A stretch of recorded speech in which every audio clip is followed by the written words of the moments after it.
Hola. Buen día, buen día.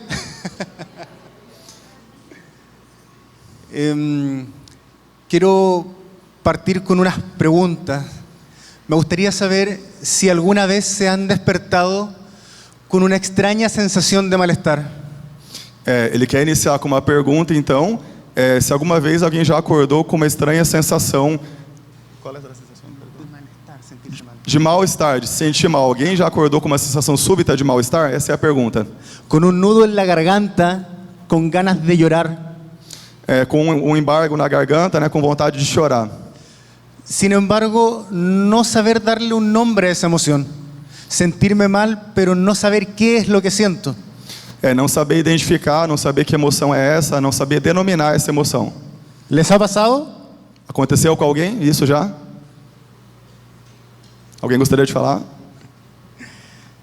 Bueno, es algo que nos pasa a la mayoría de las personas cuando tenemos un conocimiento tan bajo de nuestros estados afectivos, nos conocemos tan poco a nosotros mismos que no sabemos darle un nombre a eso que sentimos. Isso acontece porque a gente conhece pouco sobre as nossas emoções. Então, quando a gente começa a lidar com emoções novas, a gente não sabe como lidar com elas. No sabemos diferenciar una emoción de otra e inevitablemente nos sentimos con un revoltijo de ideas y emociones que nos llevan a un estado de estancamiento emocional. Eu vou pedir que repita essa parte, por favor. Esa sensación de no identificar qué es lo que sentimos inevitablemente nos lleva a sentir una mezcla, un revoltijo de ideas que nos lleva a un estancamiento emocional. Essa sensação de não saber identificar o que está acontecendo, de mescla de emoções, nos leva a uma estagnação emocional. Quisiera hablarle un poco de eso mismo, de las emociones. Pero al estar en una conferencia tan importante como esta el día de hoy, le quiero hablar de esas emociones de la mano de la historia de un paciente con Lyme. Então o Alejandro vai falar sobre essas emoções, sobre como lidar com emoções a partir da experiência de um paciente com Lyme. Era mediados de marzo del año 2011 cuando un estudiante de la carrera de Derecho se encontraba estudiando para su primer examen del curso Fundamentos Filosóficos del Derecho. Foi em meados de março de 2011 que um estudante do curso de Direito estava se preparando para a sua primeira prova de Fundamentos Filosóficos do Direito, no curso de Direito universitário. Se encontraba leyendo un resumen de la materia que él mismo había hecho cuando, producto de un extraño malestar o sensación visual, no podía ver con claridad lo que él mismo había escrito. Esse paciente estava lendo um resumo que ele mesmo havia produzido para a prova e se deparou com uma sensação estranha de não conseguir ler aquele resumo, de não identificar, de não entender o que estava acontecendo por não conseguir ler o papel, né, em que estava o resumo. Hay que dejar en claro que este paciente hasta el momento tenía una visión perfecta.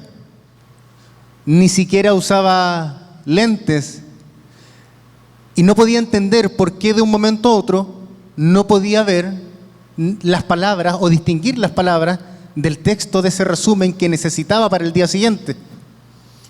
Esse paciente ele não entendia o porquê que ele não conseguia ler, né, porque foi algo súbito. E esse paciente não usava sequer óculos, né, enxergava perfeitamente bem e de repente se deparou com essa dificuldade, com essa questão de não conseguir estar lendo, que é uma coisa assustadora, né?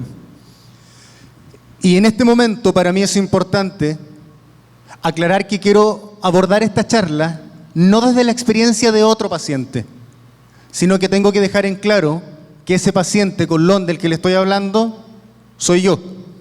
Exato. Então o Alejandro está dizendo que essa fala e essa experiência de um aluno do curso de Direito que estava se preparando para uma prova e teve a baixa súbita de visão não é de outro paciente, não é de alguém que ele atendeu, é dele mesmo. En ese momento no entendía por qué no era capaz de distinguir lo que yo mismo había escrito, pero en vez de razonar más allá o pensar por qué, decidí dejar la materia en mi mochila hasta el día siguiente y pensar que al otro día todo volvería a la normalidad. Então, ao invés de ficar se perguntando e tentando entender o porquê daquilo, ele preferiu esperar para o dia seguinte para ver se aquilo iria passar, ver como queria se resolver, né? Ver o que ia, se poderia ter alguma mudança, né, no dia seguinte. Sin embargo, fue al otro día y cuando tenía el examen en mis manos, cuando me di cuenta que nada había cambiado, muy por el contrario, no podía distinguir las letras del examen. No dia seguinte, ao contrário de melhorar, né, a mudança então que ele esperava não aconteceu, a melhoria não aconteceu e a visão estava pior ainda, mais turva ainda, mais embaçada ainda, não conseguia nem distinguir as letras. Fue allí cuando empecé a sentir las primeras emociones de las que les hablo, angustia y miedo. Então foi nesse momento que ele passou a experimentar as primeiras sensações causadas pela baixa súbita de visão, a angústia e o medo, foram as primeiras sensações, emoções aí. Tengamos en cuenta a la angustia como un sentimiento de intranquilidad ante la amenaza de un peligro evidente. Então ele está definindo, né, ele está querendo que a gente parta do pressuposto de que a angústia é um sentimento que acontece diante da ameaça de um perigo iminente, de um risco iminente. Y el peligro, claro estaba, no podía ver. O perigo nesse caso era claro, não podia ler, e aí a gente se pergunta como é que vai ser de agora em diante, né? O que eu vou fazer? Inmediatamente vino con la angustia la sensación de miedo y las ganas o deseos de huir que vienen con ello. E aí juntamente com a angústia veio a sensação de medo e a vontade de entender, de escutar o que estava acontecendo, o que era aquilo. Y eso hice, huí. Teniendo el examen en blanco sin haber respondido nada, lo entregué a mi profesor y me fui corriendo de la sala. Ele está contando que sobre a prova que ele se preparou para fazer, que ele estava se preparando para fazer de direito quando teve a baixa de visão, ele entregou em branco aquela prova, não fez, né, não resolveu e foi embora. Salí con mucho miedo, asustado, con la respiración agitada y con una sensación de debilidad en las piernas y muchos deseos de llorar.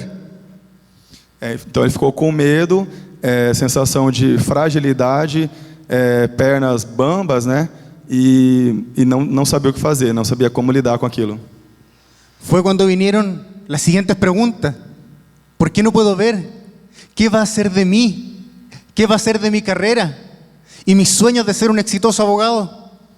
Começaram a vir as perguntas, o que eu vou fazer, né? O que vai ser de mim, como que vai ser a minha carreira e o sonho que eu tinha de ser um grande advogado, né? O que será disso agora? Entonces me di cuenta que algo estaba pasando y ahí me di cuenta que iba a ser el primer día de lo que sería una nueva vida.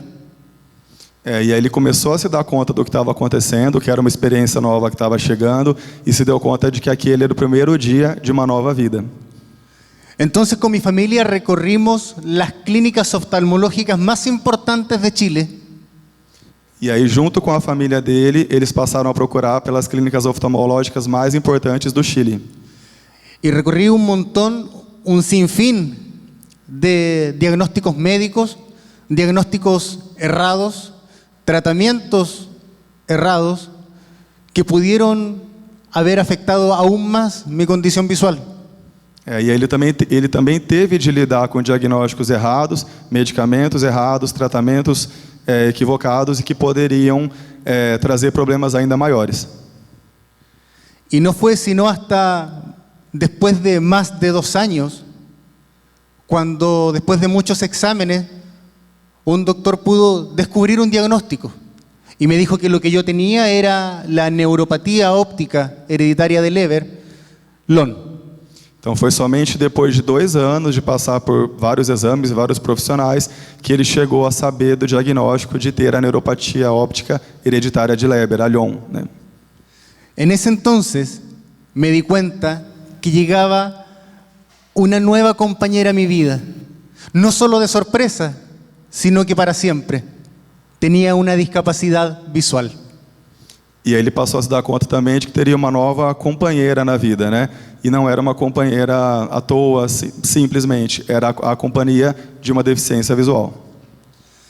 Y quisiera detenerme acá, porque dije discapacidad, una palabra que nunca me ha gustado.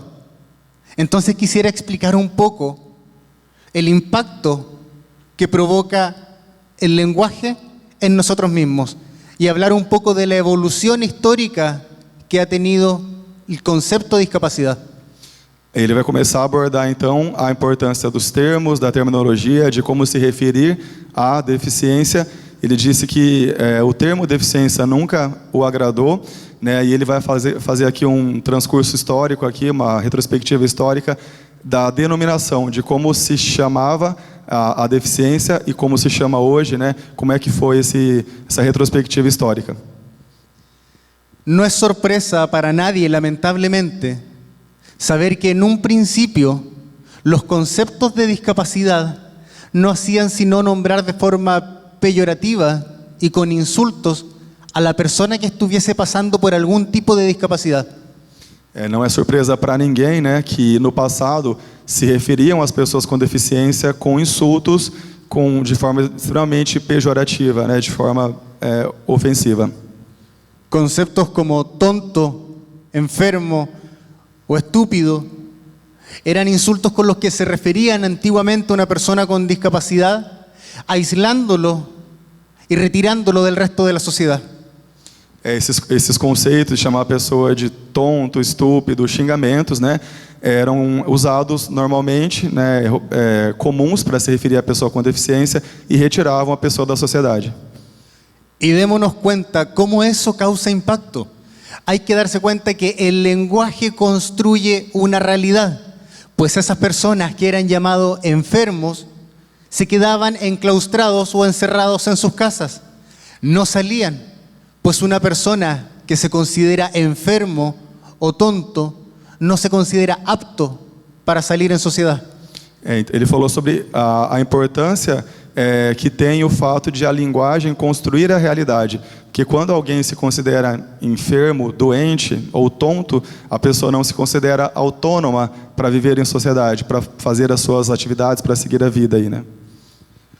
Luego el lenguaje intenta evolucionar de forma errada o equivocada, para mi gusto, con conceptos como inválido, discapacitado o minusválido. Depois de usar aquelas ofensas que aqui no Brasil também se usava, né? Infelizmente são termos bem pesados, mas já se usou idiota, esses termos aí, ofensas para se referir a pessoa com deficiência.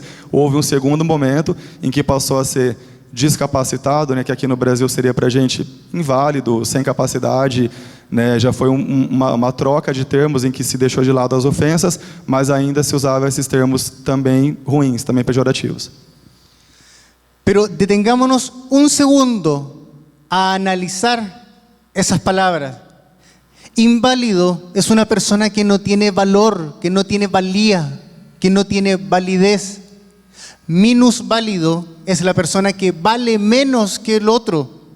Y discapacitado es una persona que no tiene capacidades, deficiencia. Es una persona que no es eficiente. Suena obvio, pero no nos detenemos a darnos cuenta del impacto de esas palabras.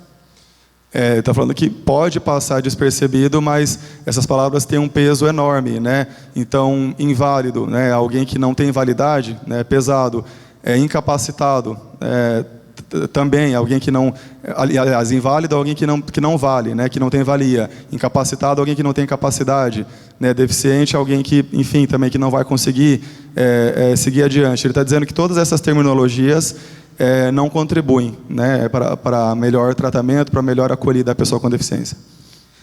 Más tarde en Chile se intenta hacer un cambio, esta vez un poco más positivo, y se comienza a hablar de persona con discapacidad. Quizá alguien puede no notar mucha diferencia entre discapacitado y persona con discapacidad. Y dicen, ¿por qué seguimos cambiando el lenguaje? ¿Por qué seguimos cambiando las palabras?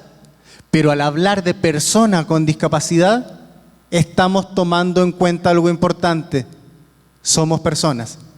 Então, em um terceiro momento, já foi quando se deixou de usar palavras pejorativas, ofensivas, incapacitado, inválido, e passou-se a se referir à pessoa com deficiência dessa forma, pessoa com deficiência. E ele está dizendo que isso é extremamente importante, porque ao se colocar o termo pessoa nesta expressão, a gente se recorda, pode parecer óbvio, mas é extremamente importante, de que estamos lidando com alguém, com uma pessoa. Então, ter a palavra pessoa ali no meio já foi um avanço bem importante. Al hacer este cambio, se empiezan ya a realizar una mayor cantidad de políticas públicas para poder ayudar a las personas que tienen algún tipo de discapacidad. Sin embargo, nos faltaba algo. Estas políticas públicas estaban enfocadas en entregar ayuda. Sin embargo, se seguía viendo una segregación. Y esa ayuda a las personas con discapacidad se mantenía de forma separada a los demás. Então, o fato de se utilizar uma nova nomenclatura, pessoa com deficiência, mudou as políticas públicas para esse público, né? Ao invés de simplesmente oferecer ajuda à pessoa com deficiência, passou-se a se pensar também em outras coisas a se oferecer, né? Em autonomia, em inclusão, em outros conceitos que não só ajudar, não só ver a pessoa com deficiência como alguém a ser ajudado. Más tarde en Chile se cambia el concepto y se comienza a hablar de persona con capacidades diferentes, persona con capacidades distintas. Es un concepto que aborda más a la inclusión, sin embargo no causa mayor impacto en la gente, debido a que muchas personas no entienden el por qué seguimos cambiando tanto el lenguaje y las palabras y no consiguen encontrarle sentido a estos cambios. No Chile, depois da expressão pessoa com deficiência, eles passaram a vislumbrar essa expressão pessoas com capacidades diferentes ou pessoas com capacidades reduzidas, ainda nessa tentativa aí de acolher melhor a pessoa, né, de encontrar um termo mais humano. E ele comentou também que esse esforço que vem sendo feito historicamente em encontrar termos adequados não é bem compreendido por algumas pessoas que pensam que o fato de mudar os termos e de ter outras expressões não importa, não seria muito importante. Mas ele vai dizer mais sobre isso. Sin embargo, hace casi 10 años, el Senadis, que es el Servicio Nacional de la Discapacidad en Chile, crea un nuevo concepto: persona en situación de discapacidad. O Serviço Nacional da Pessoa com Deficiência no Chile criou há 10 anos um novo conceito, que é o conceito de pessoa em situação de deficiência. Este concepto, personalmente, a mí me hace mucho sentido. Persona en situación de discapacidad. Aquí tomamos en cuenta un factor muy importante: la situación, el contexto. Então, para ele, essa nova expressão, pessoa em situação de deficiência, faz muito sentido, é apropriada, porque a gente passa a olhar para uma outra coisa, a situação da deficiência, e não enfocar na pessoa, né? E olhar para a situação traz toda uma diferença sobre isso. Aquí recuerdo las palabras de quien me antecede, de Ana Carmen, cuando habla de empatía. Y no solo del contexto arquitectónico, como ella dijo, sino de qué hacemos nosotros. Cómo nosotros nos damos cuenta de la igualdad con quien tratamos a una persona con discapacidad. Cómo nosotros hacemos una situación distinta. Novamente a importância dos termos, retomando ali a fala da Ana Carmen, a importância da empatia, né, de olhar para o outro e tentar entender o outro, né, pelo olhar do outro, não pelo nosso olhar, como a Ana vinha dizendo. Ele disse que concorda com a fala dela, e na necessidade de ser empático. Teniendo en cuenta esto, hablando de una persona en situación de discapacidad, quisiera seguir con la historia de quien le estaba hablando. Ele vai dar sequência, então, àquela retrospectiva histórica dos termos e da história que ele contou, né, sobre o caso dele, o acometimento, mas agora tendo esse foco nessa terminologia que ele utiliza, pessoa em situação de deficiência. Cuando llega una discapacidad a nuestra vida, de manera tan repentina como a mí me pasó, genera un impacto muy grande, pues tenemos que aprender nuevamente a hacer muchas cosas de nuevo. Y es allí donde vienen dos emociones nuevas, la rabia o furia e a frustração. Então, o fato de ter que lidar com uma deficiência de forma súbita, como aconteceu no caso dele, no nosso, da Lyon, faz com que a pessoa tenha que aprender diversas coisas de novo. Coisas habituais, corriqueiras do dia a dia, a pessoa tem que reaprender a fazer. E ela passa a ter que lidar com várias emoções novas, e ele está enfatizando duas aqui, a raiva e a frustração. Entendamos en este momento entonces a la frustración como la imposibilidad de satisfacer un deseo o una necesidad y el malestar que esa imposibilidad provoca. Então, ele está definindo a frustração como a impossibilidade de alcançar ou de satisfazer um desejo, uma necessidade. Pues dependiendo de la afectación de cada uno de los pacientes que sufrimos el LON o que tenemos esta condición visual, hay muchas cosas que debemos hacer de nuevo, como la mayoría de las personas que presentan de manera repentina una discapacidad. Então, o fato de ter que lidar com a deficiência e faz com que a pessoa tenha que... Desculpa, eu vou pedir para ele repetir esse último... Pode repetir, por favor? A tua última charla, essa última parte. Que repita, por favor. Sí, hay como en mi caso, como en el caso de la mayoría de las personas que tienen una discapacidad repentina, son muchas las cosas que debemos aprender a hacer nuevamente. Assim. Então, quando a pessoa lida com uma deficiência que é repentina, são muitas as coisas que a gente tem que aprender a fazer novamente. En mi caso, aprender a afeitarme nuevamente, a cortarme las uñas, a poder movilizarme sin sufrir un accidente, a leer, a escribir. Ele deu os exemplos aqui, no caso dele, de reaprender a fazer a barba, a cortar as unhas, se deslocar com conforto, com segurança, ler novamente. Y es aquí donde viene un sentimiento de tristeza y malestar muy grande, pues convengamos que una cosa es aceptar que debemos aprender a leer o escribir con ayuda, pero otra cosa muy distinta es aceptar que no podemos ver o no podemos ver con claridad la cara de nuestra madre o de nuestro hijo. E aí, junto com esses sentimentos que vêm com a deficiência, vem a tristeza, né, de perceber que apesar de você poder ler de uma forma diferente, você não vai estar lendo, né, como a maioria das pessoas lê, você não vai estar vendo o rosto da sua mãe como você via antes, o rosto do seu filho como você via antes, né, destacando a tristeza como sentimento que vem nesse momento também. Como les dije anteriormente, junto con la frustración viene la rabia. ¿Por qué me pasó esto a mí? ¿Por qué se estaba llevando una vida perfecta? Junto com a frustração vem a raiva e o questionamento, né? Por que isso está acontecendo comigo? Por que eu, né? Estava vivendo uma vida perfeita até então e chega essa situação. Rabia contra el LON, rabia contra la vida, rabia contra Dios. Raiva contra a Lyon, contra a doença, né? Raiva contra a vida, raiva contra Deus. ¿Por qué? ¿Por qué me está pasando esto a mí? ¿Qué voy a hacer ahora? Aí a pessoa se pergunta por que está acontecendo comigo, né? E o que eu vou fazer agora?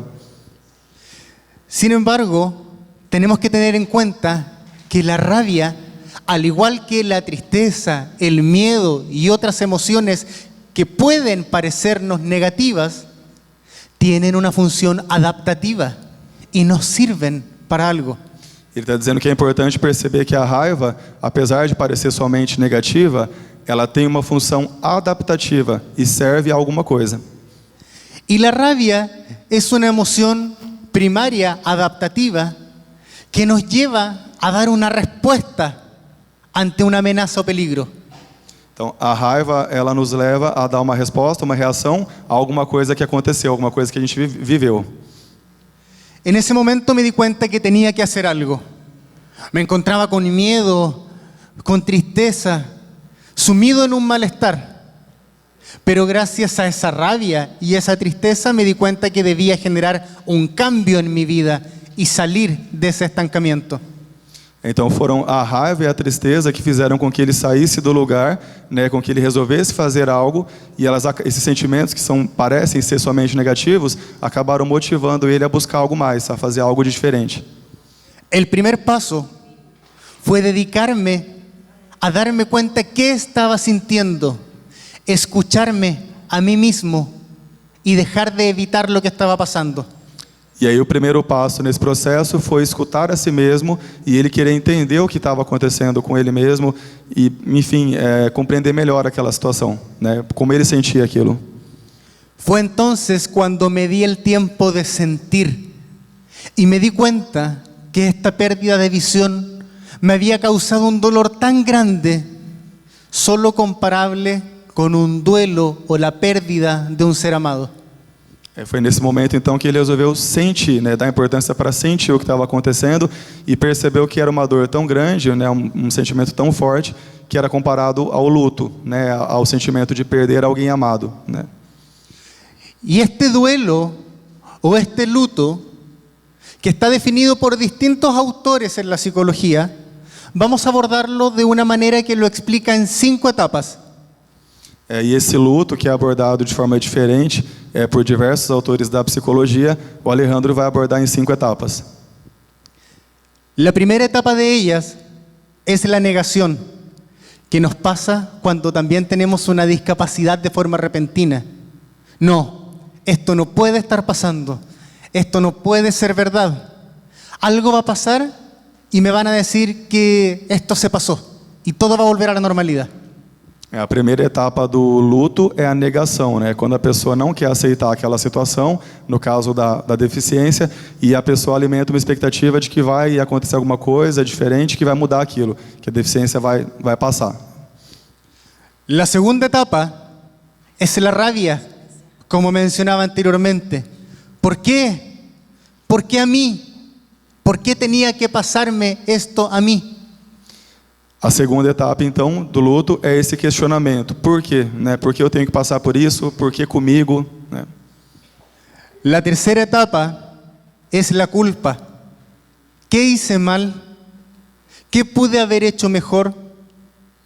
¿Qué hice? Por culpa mía pasó esto. E a terceira etapa é a culpa, né? Quando a pessoa se pergunta o que ela fez para provocar aquilo, né? O que eu fiz de errado? O que eu fiz de mal? Por que eu estou passando por isso, né? Fiz alguma coisa de errado? La cuarta etapa es una etapa de depresión o de tristeza, donde nos dedicamos a sentir todo esto que está pasando. Nos lamentamos, lloramos, sufrimos, y es la etapa más larga antes de lograr aceptar y ver de forma distinta todo esto que está pasando. E a quarta etapa, então, é essa etapa de tristeza, depressão, em que a pessoa sente de forma muito forte aquilo que está acontecendo, e é a etapa mais longa, mais demorada, antes de chegar à aceitação. Y esta etapa es muy complicada porque mucha gente, intentando ayudarnos, nos dice, no llores, tranquilo, tranquila, todo va a estar bien, no tienes que sufrir. E é uma etapa complicada porque as pessoas chegam tentando ajudar, né, tentando aconselhar e dizem coisas do tipo, não precisa ficar assim, né, não chora, tudo vai passar, tudo vai ficar bem, né? El peligro de esto es que nos sentimos tan atormentados con todo lo que nos está pasando y encima somos nosotros mismos quienes nos castigamos emocionalmente sin dejarnos sentir. E o ruim disso tudo, a tentativa que as pessoas têm de ajudar, mas de formas às vezes inapropriadas, é que a pessoa fica meio atordoada ouvindo tantas coisas, e ela não se dá a oportunidade de sentir o que está acontecendo com ela, né? De simplesmente entender o que está acontecendo com ela. Ela fica focada naquilo que estão falando ali para ela. Y recordemos que esa etapa, la de la tristeza, tiene también una función adaptativa. La tristeza nos hace pensar. E a tristeza tem, então, também uma função adaptativa. A tristeza nos faz pensar, né? Cuando estamos enojados, no pensamos con claridad. Cuando estamos asustados, no pensamos con claridad. Incluso cuando estamos muy felices, no pensamos con claridad. Sin embargo, cuando estamos tristes, reflexionamos y pensamos sobre las cosas. Então, quando a gente está muito emocionado, muito alegre, muito entusiasmado, a gente não pensa, não reflete com qualidade. Mas a tristeza traz essa possibilidade de uma reflexão melhor a respeito de algo, né? Traz essa possibilidade. Cuando estaba triste, fue cuando me di cuenta, precisamente, que no quería estar así para siempre. Então, foi quando ele se permitiu estar triste que ele percebeu que ele não queria ficar daquela maneira para sempre, né? Na condição de tristeza, simplesmente sentindo aquilo no sofrimento, né? Percebeu que queria algo diferente. Y es ahí donde viene la quinta etapa del duelo o del luto, que es la etapa de integración y de aceptación de lo que está pasando. E aí chega a quinta etapa do luto, que é a etapa de aceitação, né, e do que está acontecendo. Ahí yo me di cuenta que nada volvería a ser como antes. Tenía una discapacidad en mis ojos. Sin embargo, mi mente y mis ganas de vivir seguían intactas. E aí, ao chegar a essa etapa, ele se deu conta de que nada iria voltar a ser como antes, mas ele, apesar da deficiência visual, ele tinha a vontade, né, de viver, tinha as outras, os outros órgãos aí, os sistemas do corpo funcionando perfeitamente, né, e isso, né, vontade de viver e o restante da saúde funcionando bem. Fue entonces, una vez que ya acepté y que me di el tiempo de sentir, que decidí dar un cambio y un giro a mi vida. Foi quando ele se permitiu sentir que isso viabilizou uma mudança de vida, né, uma guinada aí na vida, né, uma virada de chave, né. Dejé mis estudios de derecho, de abogacía y me matriculé en la carrera de psicología. E aqui ele deixou o curso de direito, então, e se matriculou no curso de psicologia. Una de las principales cosas que aprendí cuando empecé a estudiar psicología es que el ser humano es un animal que está en constante adaptación. Nos adaptamos para sobrevivir en la cadena evolutiva. E uma das primeiras coisas que ele aprendeu no curso de psicologia é que o ser humano é um animal que está em constante adaptação e que se adapta para seguir na cadeia evolutiva. También aprendí el concepto de resiliencia como la capacidad de sobreponerme a las adversidades de la vida. Aprendeu também o conceito de resiliência como a capacidade de resistir, né, às adversidades da vida. Y cómo la resiliencia me permite mirar lo que en un principio solo traía malestar y sufrimiento desde otra perspectiva. E a resiliência permitiu, então, visualizar o que antes só era visto como sofrimento, como tristeza, por um outro ponto de vista, por uma outra perspectiva. Fue así como hasta el día de hoy me permite llevar 10 años como orador y orador motivacional respecto a charlas de inclusión y de cómo abordar estas temáticas desde um ponto de vista psicológico. Então, a partir desse novo ponto de vista, foi que ele se tornou palestrante nacional e internacional e como abordar isso por um ponto de vista psicológico. Fue también después de esta discapacidad visual que encontré el amor por esta carrera, la psicología. Foi depois da deficiência física que ele encontrou o amor por essa profissão, por essa carreira de psicologia, de psicólogo. Y cuando comencé a estudiar psicología, tuve un perfil distinto al anterior, ya que me permitió destacarme como estudiante, no solo del lado académico, sino que en otras diversas áreas. Durante o curso de psicologia, ele se destacou também, não só como aluno, mas em outras questões que aconteciam, em outras atividades de que ele participava. Formé parte del equipo de debate de mi universidad, participando y logrando muchos triunfos, tanto a nivel regional, nacional como en torneos internacionales de debate. Ele passou a integrar a equipe de debate, de discussões da universidade, e eles tiveram resultados, aí, premiações regionais, nacionais e internacionais em torneios aí de discussões, de debates aí. Fui escogido por mi universidad y fui premiado con capacitaciones de liderazgo de forma regional y nacional. Dichas capacitaciones de liderazgo que hoy permiten complementar mi perfil profesional.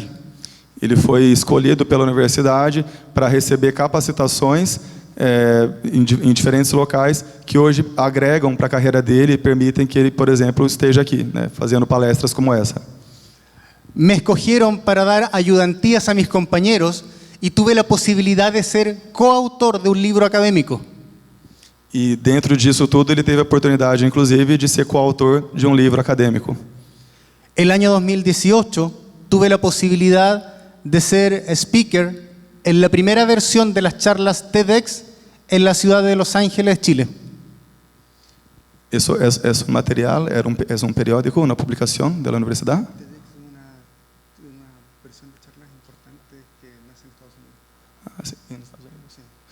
Ele teve a oportunidade de fazer parte de um documento, de um material, né, didático, que vem dos Estados Unidos e que ele fez parte da construção, da elaboração em 2018.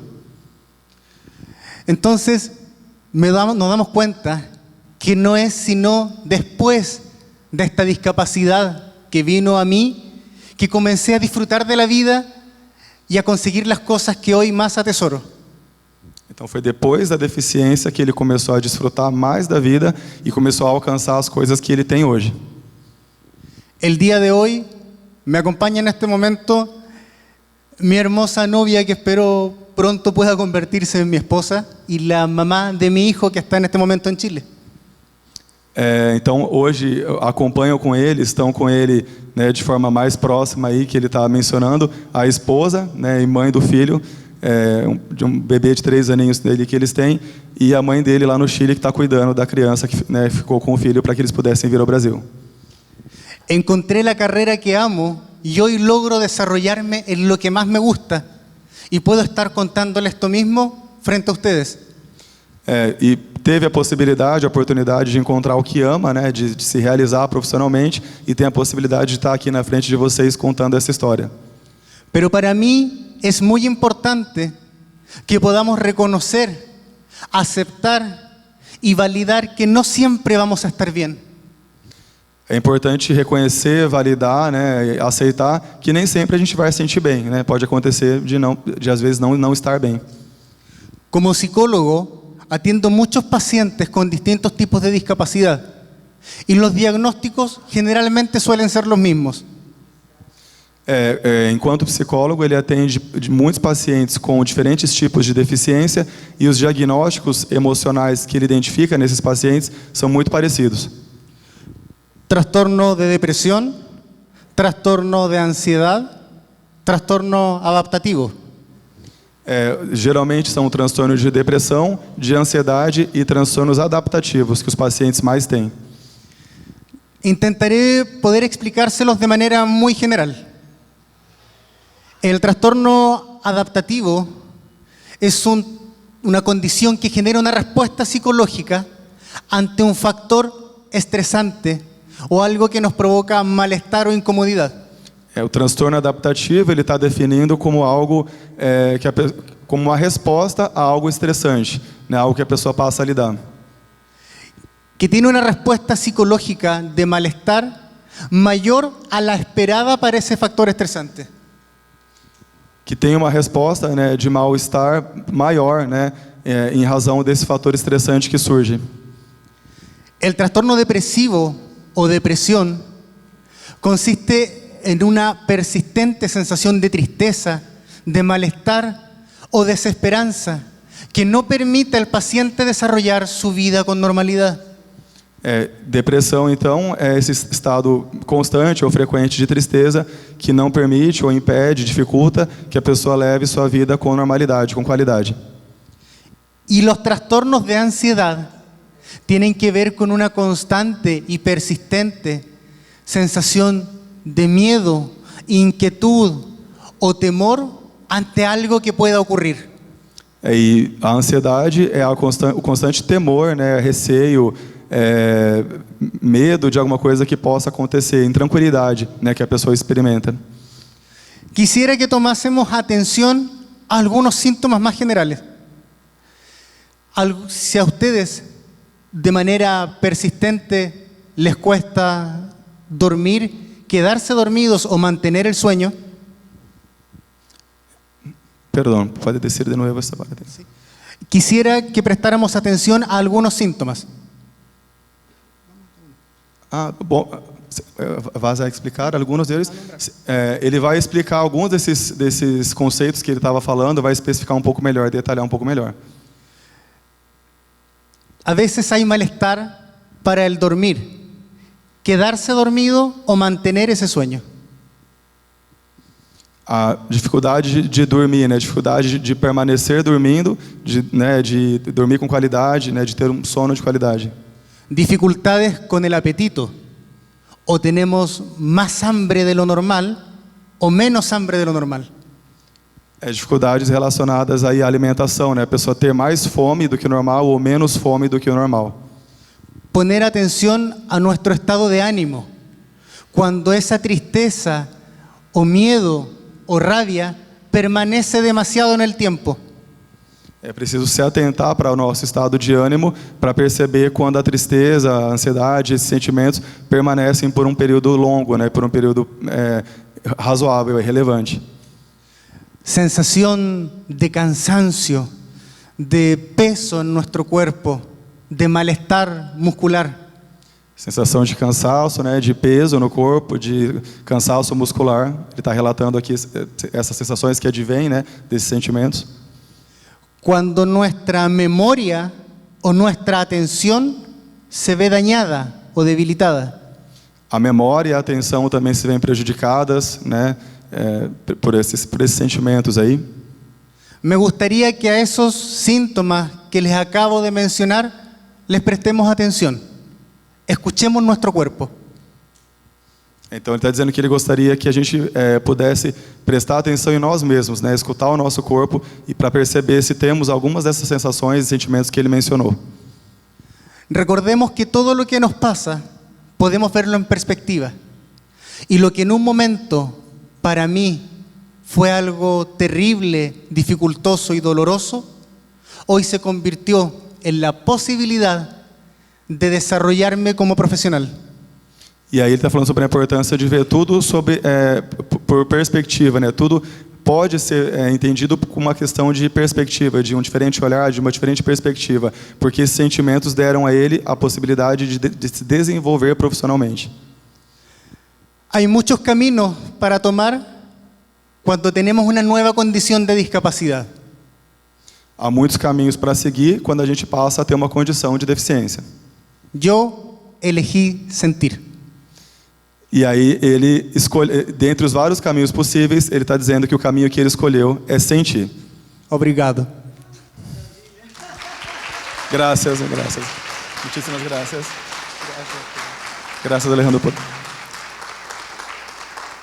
Pessoal, é uma palestra fantástica, né? É sempre bom receber um ponto de vista diferente de alguém de outro país que traz uma outra análise, né, outra vivência para a gente aqui, como foi o caso.